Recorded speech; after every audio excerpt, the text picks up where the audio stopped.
శరీరం ప్రతి ముఖ్యంగా తల్లులకి గర్భవతులకి చిన్న పిల్లలందరికీ కూడా పోషణ పక్షాల యొక్క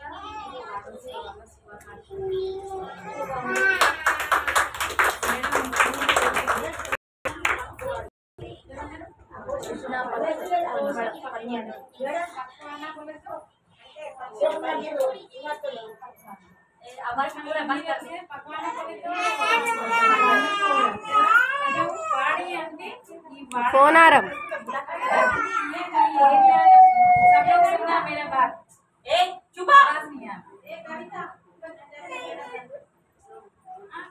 ఏంటంటే ఈ పోషణ పక్షం యొక్క వారసుల ముఖ్య ఉద్దేశాలు ఏంటి అంటే ఫస్ట్ 0 to 6 years చిన్న పిల్లలు 6 సంవత్సరాలు అంటే స్కూల్కి వెళ్ళని పిల్లలు.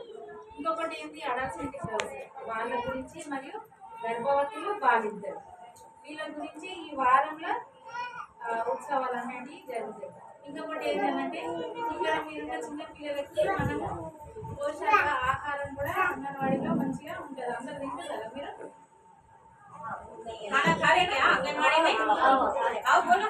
కాబట్టి ఇక్కడ మీకు ఏంటి అంటే కొనుక్కొచ్చి వండి పెడుతున్నారు కదా ఆకుకూరలు కానీ కూరగాయలు కానీ.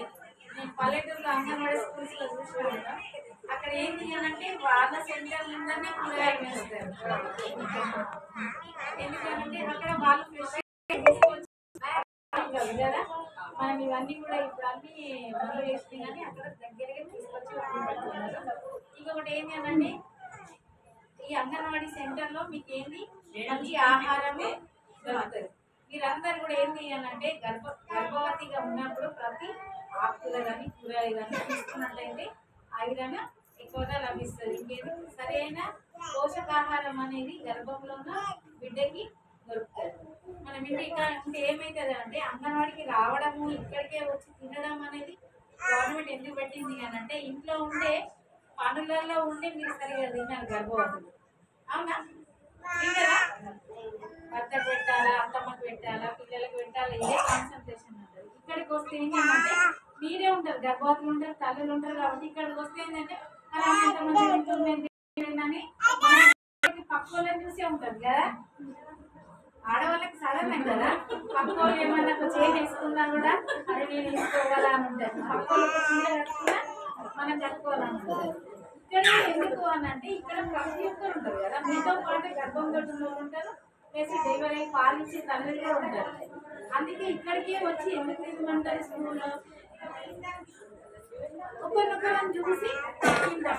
అప్పుడు ఏమైతుందంటే మనకు సరైన పోషకాలు పప్పులో ఖచ్చితంగా ఒక ఆకుకూర ఉంటుంది ఒక కూరగాయ ఉంటుంది. అంటే మనకు ఆ రోజుకు సరిపడా ఆకుకూరలు కానీ కూరగాయలు కానీ శరీరానికి అందుతాయి మన బాడీకి అందుతాయి. ప్లస్ మన ద్వారా మన గర్భంలో ఉన్న శిశువు కూడా అందుతాయి. అదే నేను వాడితే వచ్చింది. మీరు ఏం చేస్తున్నారు ఇప్పుడు మీకు వస్తున్నారా వచ్చి తింటున్నారా లేక వారం సరిపడా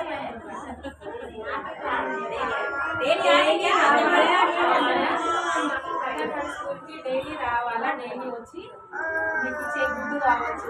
ఏం చేస్తాను నేను చాలాసార్లు చూస్తున్నా మనకి ఇచ్చే 30 గుడ్లు ఇచ్చే నేను ఇంటికి పట్టుకోవద్దా అంటారు. ఇంటికి పట్టుకోకపోతే ఏమవుతుంది 30 గుడ్లు నువ్వు తినవు నీ భర్త పుట్టుకబెట్టి ఇస్తావు నీ పిల్లలకి ఇస్తావు వాడ నీకు వస్తుందా? గవర్నమెంట్ యొక్క ఉద్దేశం ఏంటి మీరు ఆ 30 గుడ్లు తినాలని రోజు ఒక గుడ్డు చొప్పున 30 గుడ్లు మీరు తినాలని. మీరు ఒకసారి నిజంగా కాన్సెప్ట్ మనం ఎప్పుడు మన పిల్లల గురించి వాళ్ళ గురించి చూస్తాం మన భర్త గురించి మనది మనకు అవసరం. మనం వాళ్ళ కొరకు మనం బ్రతకాలి. మనం పుట్టే బిడ్డలు ఆరోగ్యంగా ఎలాంటి అంటే ఇప్పుడు సరైన తిండి లేకపోతే కాల్షియం డెవలప్ కాదు కదా. కాల్షియం ఏంటి ఎగ్లో ఉంటుంది ప్లస్ పాలల్లో ఉంటుంది. అంగన్వాడీ ఆ పాల ప్యాకెట్ తీసుకెళ్ళి ఏం చేస్తే పెరుగు తోడేసుకుంటే అందరూ తింటారు. అవునా పాలు అనేది మీకోసం అది మీ గర్భంలో ఉన్న శిశువుకి కాల్షియం దొరకాలి అనే ఉద్దేశంతో పాలు ఇస్తున్నారు.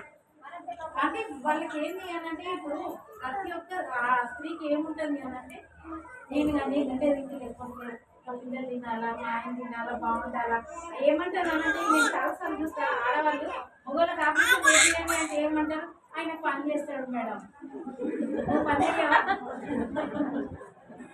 అవునా ఆడోళ్ళ కంటే మొగోళ్ళ కంటే ఆడోళ్ళు ఎక్కువ పని చేస్తారు దినంలో.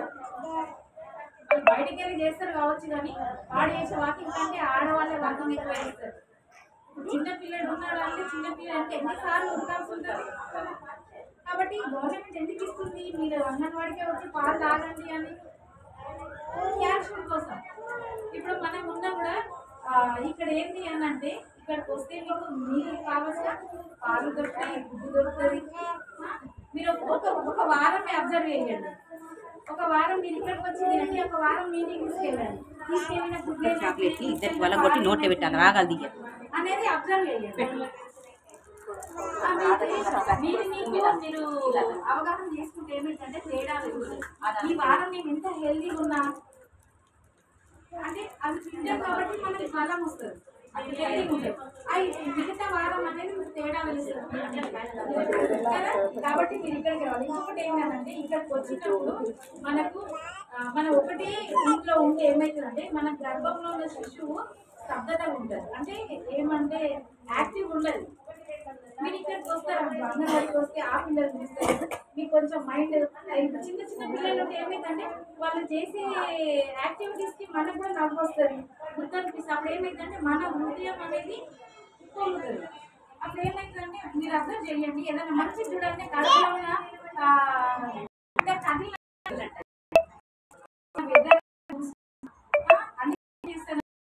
అట్లా బయటకు తిప్పండి కదా. డాక్టర్ ఏం చెప్తాడు, బయట వాకింగ్ చేయండి అని ఎందుకు చెప్తాడు?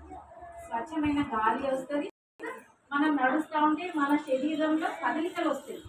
ఇప్పుడు ప్రెగ్నెన్సీ వచ్చిందని కానీ పీరియడ్ పండుగ ఏమవుతుంది, శరీరం అంతా కూడా ప్రతి నరం అనేది టైట్ అయిపోతుంది, బోన్స్ అనేవి కూడా స్టక్ అయిపోతాయి. ఇప్పుడు మనం ఏమవుతుంది, ఇప్పుడు బోన్స్ ఉంటాయి, నడుస్తూ ఉంటేనే ఇట్లా ఇట్లా జాయింట్స్ అవుతాయి. నువ్వు అట్లనే కూర్చుంటే ఎట్లయినా ఉంటాయి. మనం ఒక సైకిల్ వాడకపోతే ఏమైతే వస్తుంది కదా. మన బట్టలు ఉంటే మిషన్ కూడా ఒక వారం రోజు నడపకపోతే ఏమైతుంది, తుప్పు వస్తుంది. కాబట్టి ఖచ్చితంగా మనము మన శరీరానికి నడక కూడా కావాలి. ఇప్పుడు మీరు ఉన్నారు ముస్లిమ్స్, బాగా జాకే వాకింగ్ వాకింగ్ చేసే వాళ్ళు ఉన్నారు. కాబట్టి ఇక్కడికి వస్తే ఏమవుతుంది, ఈ 4 అడుగులన్నా ఆడపిల్లలకు నడిచి వస్తారు. ప్లస్ అందరితో ఉన్నప్పుడు మీకు కూడా బ్రెయిన్ యాక్టివేట్ అవుతుంది. ప్లస్ మీ కడుపులో ఉన్న బిడ్డ కూడా ఏమైందంటే యాక్టివ్గా ఉంటుంది. లేకపోతే ఏమైందంటే మరింత చూసి గల పిల్లలు ఉంటారు, వీళ్ళతో బ్రెయిన్ వచ్చే నైవేద్యం అవసరం. ప్రతి శరీరం యొక్క పార్ట్ సరిగా డెవలప్ అవ్వాలి. కాబట్టి ఖచ్చితంగా మీరు ఏంటి ఇక్కడికి రావడానికి అలవాటు చేసుకోండి. ఇంకొకటి ఏంటి అని అంటే, ఒకరినొకరు చూస్తూ ఉంటే ఇప్పుడు నీకున్న ప్రెగ్నెన్సీలో ఉన్న డౌట్స్ ఏంటి అనేది ఇంకొక ఆమె చెప్పవచ్చు కదా. మాట్లాడుకుంటే ఏమవుతుంది, అరే నాకు ఇట్లయితుంది, నీకు ఇట్లా అవుతుందా అనేది తెలుస్తుంది ఒకరినొకరు చెప్పుకోవడం. ఇప్పుడు ఇంట్లో మీరు చెప్పుకోవడానికి ఏముండదు, सास बोलते क्या होता वैसा या वैसे बोलते हो, कभी भी दर्द दे रहा बोलता, पेट में दुख रहा बोलता, बेचैन नहीं हो रहा बोलता, या नाटक करके बोलते। इधर आए तो तुम्हारा आए तो फ्रेंड्स को बोले तो क्या होता है, अरे ये वैसे कहीं तो मैं कहीं क्यों बोला, बोले तो तू एक नहीं खा रहा ना, एक नहीं कर देना इसलिए बोला बोल के అంటే మీకున్న డౌట్ క్లారిఫై అయిపోతుంది. ఒకరినొకరికి చెప్పుకోవడం వల్ల ఏమవుతుందంటే నీకున్న అనుమానాలు కూడా తీరిపోతాయి. అరే ఇది ఇంత ఉంటుందా అని, ఇది ఇలా కాకుండా ఉండాలంటే ఓహో నేను ఇలా చెయ్యాలా, ऐसा नहीं होना बोला तो मैं ऐसा करना की बोल के आपको समझ में आता है। इसलिए आंगनबाड़ी सेंटर गवर्नमेंट टाइप रखे, महिला के आंगनबाड़ी सेंटर इतना खर्चा करके सेंटर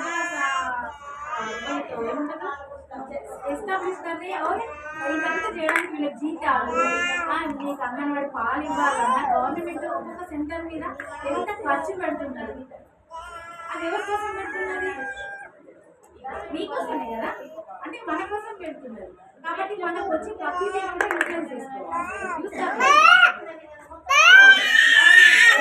ఇంకొకటి ఏంటంటే, ఇది మీరు విన్నట్టయితే అంగన్వాడీ యొక్క ఉద్దేశమే ఇదంతా కూడా